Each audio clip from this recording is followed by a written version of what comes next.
The topic is the role of religion in public life, and we're talking to Dr. Baldwin from Vanderbilt University. And of course, Dr. Baldwin, before we ended our first segment, we promised that we'd give you an opportunity to talk about the expansion of religion in public life, and let us do that now. The point I tried to make before the break, of course, is to sort of give some historic background on this whole issue. Because one of the, many of the questions that confronted the founding fathers, of course, had to do with the role of religion in public life. Should religion have a role in government decision making? Should morality have a role in democratic lawmaking? These are the kinds of questions that were raised at that time. Interestingly enough, during the civil rights movement, many of the same kinds of questions were raised. As Dr. King, Martin Luther King Jr. and others put religion to the service of their struggle for equal rights and economic justice and peace. Should religion be involved in that kind of movement? The civil rights movement. Yeah, should it be involved in the civil rights movement? Should religious convictions play a role in political activity? These are kinds of questions that Dr. King confronted. And interestingly enough, he was able to combine moral religious convictions with political activity as he put the church at the center of the civil rights movement. As you well know, the church became a kind of power base for Dr. King and others, became a de facto platform, social and political base, as they struggle for racial justice, economic justice, and peace. Interestingly enough, since Dr. King's time, we've continued to engage in this kind of debate about the role of religion in the public arena. Interestingly enough, after King was assassinated in 1968, we began to notice in the early 1970s the rise of what we call the religious right. These are conservative, fundamentalist Christians, evangelical Christians, who believe in making their religion relevant to public policy issues like abortion, affirmative action, reparations, women's rights, public education. Interestingly enough, in the 1970s, we not only saw the rise of the religious right, or what some call the resurgence of the religious right, we also saw a wedding of the religious and the political right. Meaning that the more conservative politicians on the right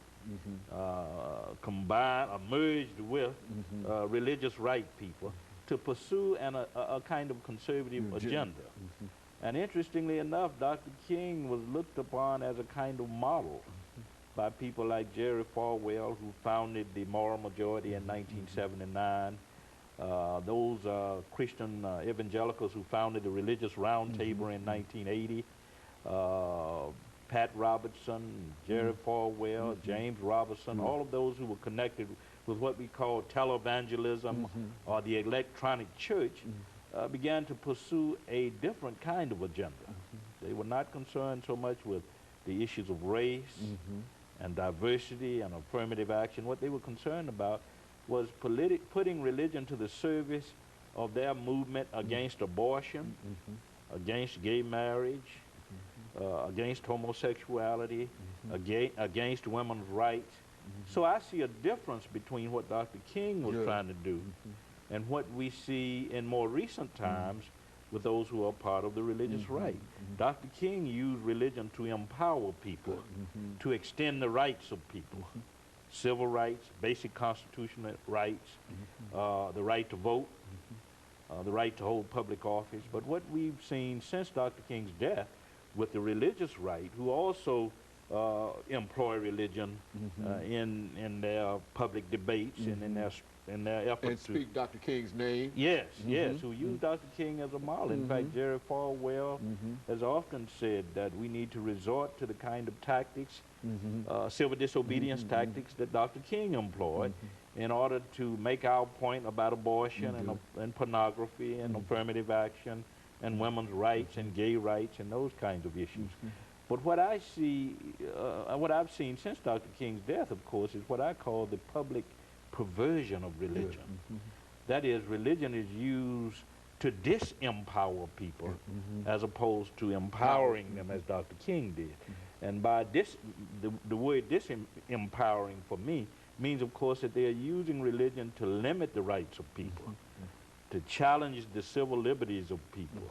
For an example, if we can put our religion to the service of the anti-abortion movement, it means that women won't have the right to make decisions about, you know, abortion, about their own life, as they yes, that women won't have the final decisions about what role they should play in public life, in the church, in ministry. That's disempowerment. Exactly. And I think Dr. King was concerned about employing religion as a way of empowering people.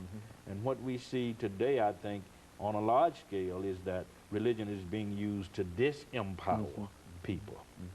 You know, one of the things I think you mentioned earlier, you talked about what you call the mega church. What is this organization? Well, the mega church phenomenon has developed over the last half century. Certainly, when we speak of the mega church, we're talking about those churches, some scholars would say, that consist of 5,000 or more members. We know about Eddie Long's church in Georgia. We know about Paul Morton's church. We know about Creflo Dollar. We know about T.D. Jakes.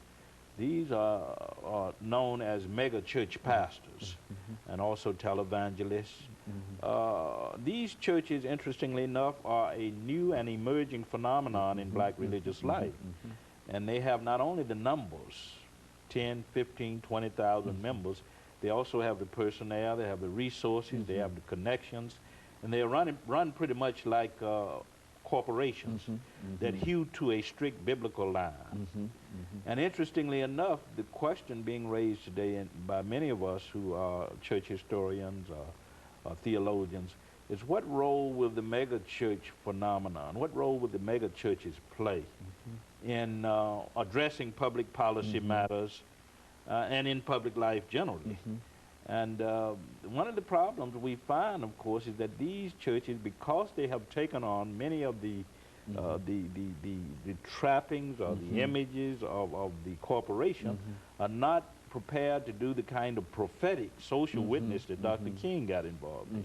And I think that's one difference between Dr. King and his use of religion in public life and what we are seeing with mega churches today. Very good. And of course, Dr. Baldwin, let me interrupt here for this second commercial break, after which we'll come back and we'll have you to elaborate upon the distinctions that you find between these large churches and traditional religion. And of course, we'll be back with our audience following this very, very short commercial break.